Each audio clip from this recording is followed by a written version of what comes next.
Today we have a special announcement for you.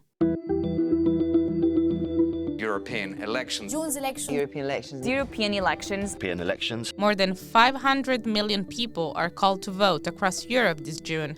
European elections are approaching, and outside of policy expert circles, many are still looking for answers on how to get involved.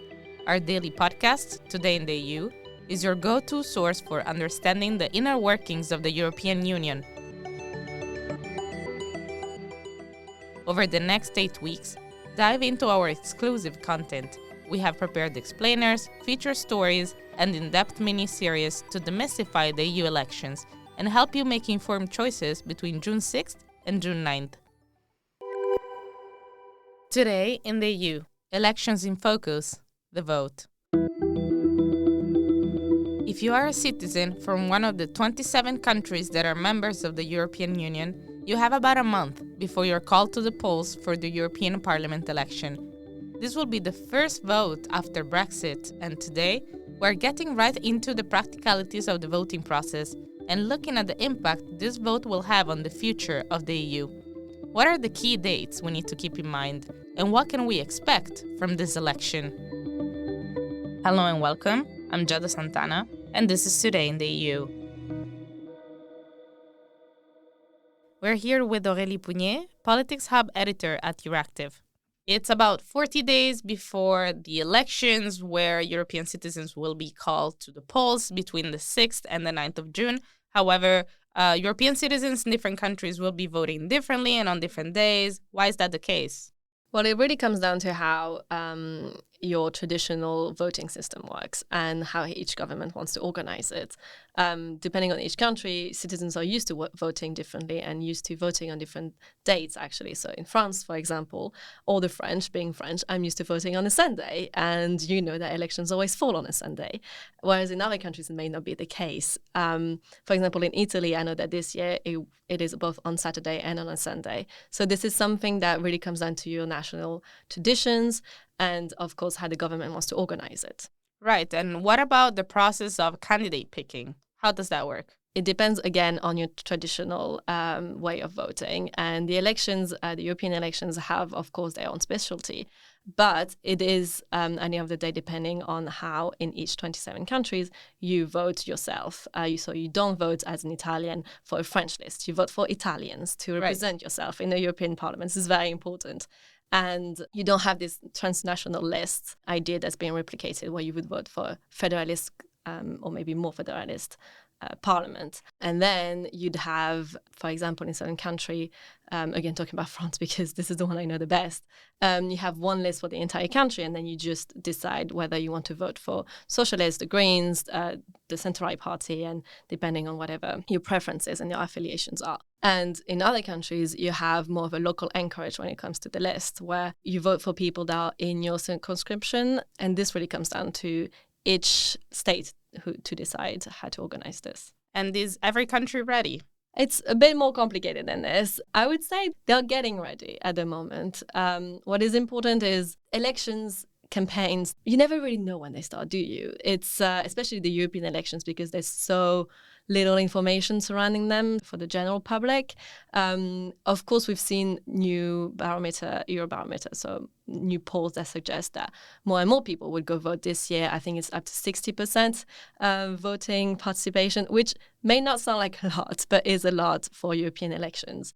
So countries are getting ready in a way that it's more in a public debate. You'd hear the presidents, the prime ministers, the ministers mention it a little bit more on TV. You get debates, all of this happening to attract the attention of the general public. You just mentioned how voters will be able only to choose among a list of national candidates, of course. How does that list come into place? So it really depends on, again, the party and how they want to organize their list and their own priorities. So you'll see, for example, that for certain parties, gender balance is very important. So you'll see a list where you have one man, one woman, one man, one woman. You'd have lists where maybe in the Greens, they want to have more politicians that come from civil society or more interested in environmental policy. So there will be different backgrounds. Who's in charge of compiling the lists? It's for the national parties and delegations to do this list. So actually, for example, people just send their resumes. It's actually a selections process. I know someone who sent their resume. And so you send your cover letter, your resume, and you go through a job interview, basically. Oh, wow. Yeah, it's actually like you're applying for a job interview. So what are the next steps after that? Then, of course, depending on the political priorities of each party, then they will pick you or not, depending on how you can defend their interests.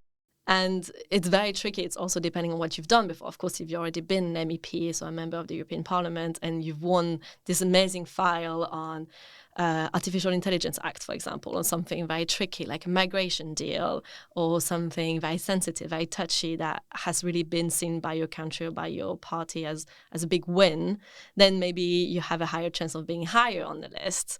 And if you're higher on the list, you have a higher chance of actually sitting in Parliament. So it's really unclear yet who's going to be on those lists. Some are already out there, some are already public. Most of the lead candidates are public or getting public at the moment, but we'll know more just a few weeks before the elections, actually, about 3 weeks before. And this is, I guess, when this campaign will really be starting. Right. And so, as we said, people will be voting between the 6th and the 9th.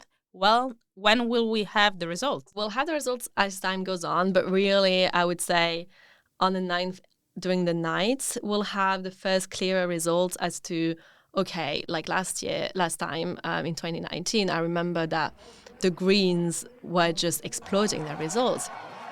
Das sind Stimmen für den Klimaschutz. Das sind Stimmen für die Demokratie. Das sind Stimmen gegen Rechtspopulisten. It was amazing to watch. It was completely unexpected, but it was just after all those marches among the younger generations about climate and how to secure a better deal for the environment, really, which all led to the Green Deal, which is this whole set of regulations to actually have a more climate-friendly and environmental-friendly policy in the EU. So you know what the first trends are the first evening, and this is very important. And then it will take maybe another 24 hours, I would say, the next day to have a clearer view as to who's going to be in Parliament, really.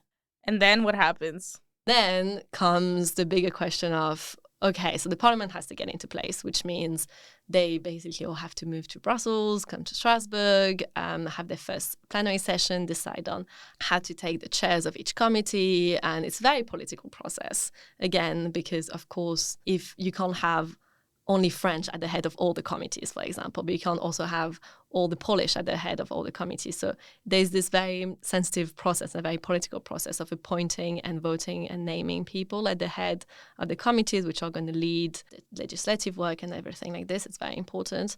And then, more importantly, or at least on the side of the member states, they have to think, okay, how do we see the European elections, so the will of the citizen, and use that to give guidance to the next policies. So everything that's going to happen for the next 5 years.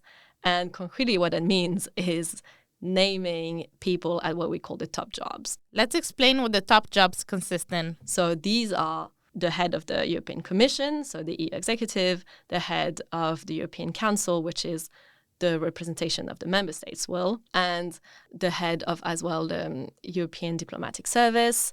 And then the Parliament elects its own president for the next 5 years. Those top jobs, those 3 top jobs that I just mentioned, are extremely important because they have to reflect the power balances between the parties in the Parliament. Basically, if, again, the EPP, which is the centre-right party, gets the most votes, it means that they get one of the highest top jobs. Most likely the European Commission, because it's one of the best top jobs that is considered as such. You're the head of the European executive, you propose the legislation, you have a lot of power. However, the question is, who'd come next? Would it be the Liberals? Would it be the Socialists? Would it be the more right-winged Conservatives? And you'd give, for example, the European Council to the Socialists, which is now headed by a Liberal, Charles Michel. As we know, the vote is going to shape seats in the Parliament, and that in turn is going to shape policy. What type of impact is that going to have? Huge impact, because all the legislation goes through Parliament. So, like I was saying, in 2019, the Greens had a lot of more seats than anyone would ever expected to have for them to have in the Parliament. So, again, if you'd have another green wave, we called it at the time, then that's going to impact the policies that the European Commission would present, because we would expect them to be leaning towards more greener policies. What is the latest data saying about these upcoming elections results? What we understand from the polls at the moment is that the parliament will go more towards the right. So right-wing parties, more conservatives. And for example, the major party in that side of the hemicycle is centre-right and is very much linked to businesses, and it wants really smaller businesses and companies to actually thrive, and it wants to maybe stop a little bit over-regulation, that kind of situations. And that's, again, going to shape the policies a lot, because if you say, well, we're stopping regulation, what does that mean exactly? What kind of regulations are we stopping? Are we trying to work into subsidies? Are we trying to work into more business-friendly ways to involve them into the processes? So voting matters. It really does matter, actually. It's going to have a huge impact on how everything can be voted, because you have to, at the end of the day, legislation has to go through Parliament. And if you don't propose something that can go through Parliament, then your piece of legislation will never actually pass and will never be implemented. So the Commission and the Member States have to keep that in mind. What is the will of the people that is going to be reflected in the Parliament at the end of the day? And what are they actually going to have to work with? Thank you, Aurélie.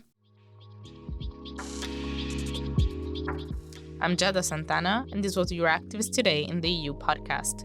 Visit Euractiv to stay on top of the latest news, sign up for our podcast newsletter, and if you haven't subscribed yet, you can find us on Spotify, Apple Podcasts, or whatever it is that you get your podcasts. Leave us a star review on Spotify, Apple Podcasts, or your favorite streaming platform. It will really help us spread the word about our work. This episode was produced by Miriam Sáenz de Tejada, Nicoletta Yonta, and me. See you tomorrow!